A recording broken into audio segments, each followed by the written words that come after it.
দেখতেই পাচ্ছ এখন বাজে 10টা বাজতে 10 মিনিট বাকি। এখন বাজে রাত 10টা বাজতে 10। এই জাস্ট আমি অফিস থেকে এলাম, আর আজকে আসতে একটু লেটই হয়ে গেছে। তো এসে আমার আবার কালকে সকালে মর্নিং ডিউটি, তো কিভাবে কি করছি না করছি সবটাই তো তোমাদের সাথে আজকে শেয়ার করব বলে এই ভিডিওটা শেয়ার করা। তো আজকে রান্না করতে হবে আমার, যেহেতু মর্নিং ডিউটি থাকলে তোমরা আমার আগের ব্লগ ফলো করলে বুঝতে পারবে যে আমার মর্নিং ডিউটি থাকলে আমি আগের দিন রাতে রান্না করে রাখি।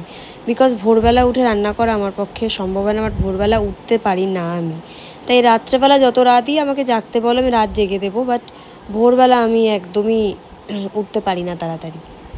তার জন্য আমি এখন রাতে রান্নাবান্না করছি, আর রান্না বসিয়ে দিয়ে আমি এদিকে চারদিক মেস হয়ে রয়েছে সেইগুলো একটু পরিষ্কার করব। আর আমাদের বাড়ির লোকেদের অভ্যাস জানো তো, গামছা স্নান করে উঠে গামছাটা জায়গায় রাখে না, কোনো দিনই রাখে না। নয় টেবিলের ওপরে, নয় চেয়ারের ওপরে, নয় বিছানার উপরে, নয় সোফার উপরে। ওইগুলো সুন্দর করে ফোল্ড করে আবার জায়গায় রাখার দায়িত্ব থাকে আমার। প্রত্যেক দিন একই হয়, একই রুটিন চলে। আর এদিকে বিশ্বজিতের প্যান্টটাও বিশ্বজিৎ সুন্দর করে একটু ভাঁজ করে জায়গায় রাখে না। সো যাই হোক, এইগুলো আমাকে করতে হয়। তো রান্নার সাথে সাথে এগুলো আমাকে করতে হবে, নাহলে কালকে অফিস থেকে এসে অনেকটাই বেশি চাপ পড়ে যাবে। তার জন্য আমি যেটুকু সময় পাই এগুলো করতে করতে ওটা করে ফেলি।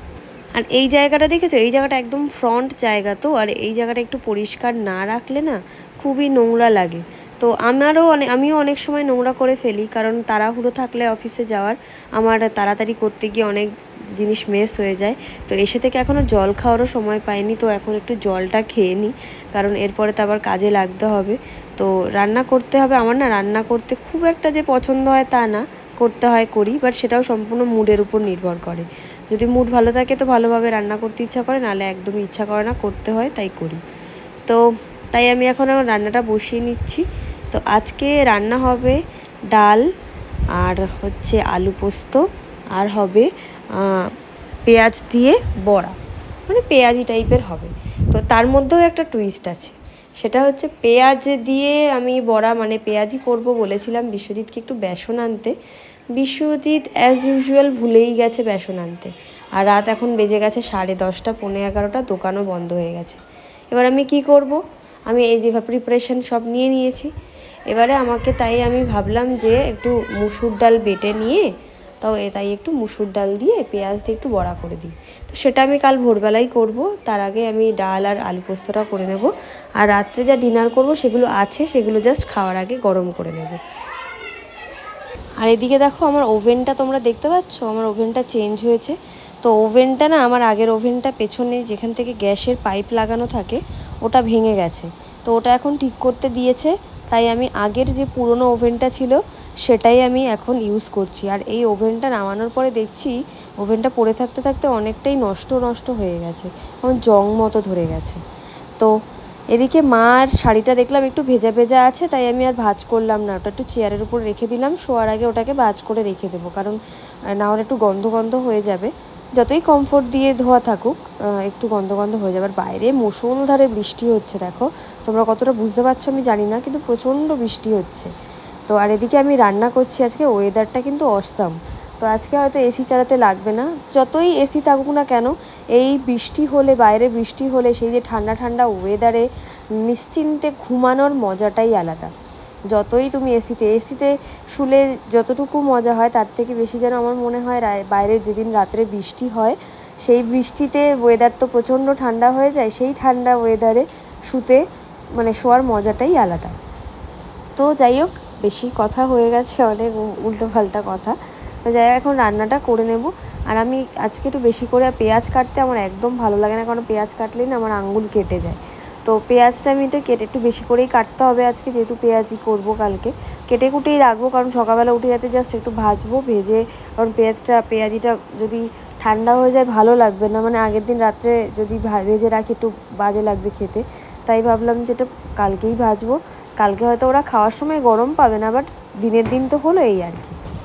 আমার গলাটা হয়তো তোমরা বুঝতেই পারছো, প্রচণ্ড ভেঙে গেছে, ভার হয়ে গেছে গলাটা। কালকে রাতে তো আমার গলা থেকে সাউন্ডই বেরোচ্ছিল না। যাই হোক, আর এই ভিডিওটা অনেক দিন আগেই শ্যুট করা, বাট এখন তোমাদের সাথে শেয়ার করছি।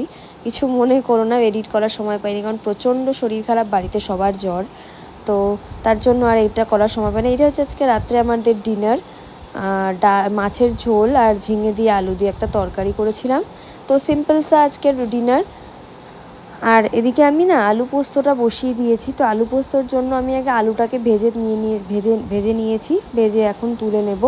আর আলুটাকে একটু লাল লাল করেই ভেজে নেব, যাতে আলুটা মানে আলু পোস্ততে সাধারণত আলু ভেজে রান্না করলেই ভালো লাগে। অনেকে আছে আলু তেলের ভেতরে দিয়ে ভেজে নিয়ে তার মধ্যেই পোস্ত দিতে, বাট আমি আগে ভেজে তুলে নিয়েছি। এবার আমি তেলের ভেতরে কালো জিরে দিয়ে দেব, আর কাঁচা লঙ্কা দেবো না, কারণ কাঁচা লঙ্কা পোস্ত বাটার মধ্যে দিয়ে দিয়েছিলাম। তো এবার আমি পোস্ত যে বাটা বেটে রেখেছিলাম সেটা এবার এর ভেতরে দিয়ে দেব। আর আজকে না আলু পোস্ততে বিশ্বজিৎ বললো হলুদ দিতে না, তাই আমি আজকে আলু পোস্ততে হলুদ দেবো না, একদম সাদা সাদা আলু পোস্ত করব। আর সাদা সাদা আলু পোস্ত আমি আগে কোথাও খেয়েছি বলে আমার মনে পড়ছে না, বাট আমারও মনে হলো যে না একটু করে দেখি সাদা সাদা আলু পোস্ত কেমন লাগে দেখতে। বাট আলু পোস্তটা ভালোই হয়েছিল খেতে। আর এরকমভাবে ডাল, আলু পোস্ত আর পেঁয়াজি এরকম খেতে কার ভালো লাগে একটু বলো। আমার তো খুব ভালো লাগে, যেন সব থেকে মাছ, মাংস, ডিম সব কিছু ফেলে রেখেও যেন এগুলো খাওয়া যায়, মানে একদম অনেকটা বেশি ভাত খাওয়া যায়। আর সত্যি কথা, কালকে মানে এটা যেদিন রান্না করেছি তার পরের দিন দুপুরবেলা সবাই পরিমাণের থেকে একটু বেশি ভাতই খেয়েছিল, এই আলু পোস্ত আর ডাল আর এই পেঁয়াজি দিয়ে। আর সত্যি কথা বলতে শান্তির খাবার, এটা খেলে কোনো গ্যাস অ্যাসিডিটি কোনো সমস্যাও হয় না, পেটটা ভার হয়ে থাকে না, কোনো সমস্যা হয় না। বেশ ভালোও হয়েছিল রান্নাগুলো। আর আমাকে তাই সবাই, আর আজকে আমি অনেক দিন পরেই কিন্তু এই মেনুটা সেট করলাম, অনেক দিন পরেই, কারণ আমার রান্না করার মতো সবজি টবজি কিছু ছিল না। আর বিশ্বজিৎকে না বললে ও তো কিছু আনে না, তো তার জন্য আমি নিজেই ডিসাইড করলাম যে এটাই রান্না করে দেওয়া যাক, বেশ সিম্পলও হবে আর খেতে টেস্টিও হবে। সত্যি কথা বলতে আমি রান্নার মেনু ডিসাইড করার আগে ভাবি যে আমার মানে আমি নিজে কি পছন্দ করি। সত্যি কথা, এটা আমি করি, কারণ আমি যদি পছন্দ করি তবেই না আর একজনের পছন্দ হবে। হ্যাঁ, এবার তার সাথে সাথে আরও আদার্স যারা আছে তাদেরও কী পছন্দ আছে সেগুলোও আমি রাখার চেষ্টা করি। বাট আগে ভাবি যে আমি কী পছন্দ করি সে রান্নাটা তাহলে সেভাবে করব। তবে আর আমার চয়েস এদের আর বাকি বাড়ির দুজনের চয়েস কিন্তু প্রায় সেম, তার জন্য আমাদের কোনো প্রবলেম হয়নি। তো পোস্তর মধ্যে আলুটা দিয়ে দিয়েছি, দিয়ে ভালো করে একটু নাড়িয়ে চাড়িয়ে নেব। তো নাড়িয়ে চাড়িয়ে নিয়ে এবার এর ভেতরে জল দিয়ে দেব। আর জল যে খুব ঝোল করব তা না, একটু রসা রসা করব, কারণ ডাল আছে তো, বেশি ঝোল করলে জিনিসটা খেতে ভালো লাগবে না, আর আলু পোস্ত ঝোল ভালো লাগে না। তো এরপরে তো আর ভিডিও করিনি, তো এখানে এই পর্যন্তই করেছিলাম আলু পোস্তটার ভিডিও। তো আলু পোস্তটা খুব ভালো হয়ে দেখতেও হয়েছিল। আর এদিকে আমি ডাল ভিজিয়ে নিচ্ছি, কালকে যেহেতু বড়াটা করতে হবে। রাত্রেবেলা ডাল না ভেজালে সমস্যা, কারণ কালকে ভোরবেলা উঠেই আমাকে এটা করতে হবে। আর এই ভিডিওটা এইটুকু, আমাদের মোটামুটি ডিনার সব কমপ্লিট হয়ে গেছে, চারদিক গোছানো হয়ে গেছে। আমি আমার অফিস থাকলে আগের দিন রাত্রেবেলা আমি এইভাবেই সব কিছু গুছিয়ে গাছিয়ে রাখি, প্লাস অরির যদি স্কুল থাকে অরির স্কুলেরটাও গুছিয়ে রাখি। তো সব কিছু গুছিয়ে গেছে, এইভাবেই সব কিছু মেনটেন করার চেষ্টা করি, সব কিছু ম্যানেজ করার চেষ্টা করি। হ্যাঁ, কোনো ক্ষেত্রে সেটা অনর্থ হয় আমার শরীর যদি খারাপ থাকে। ভিডিওটা কেমন লাগলো আমাকে জানিও।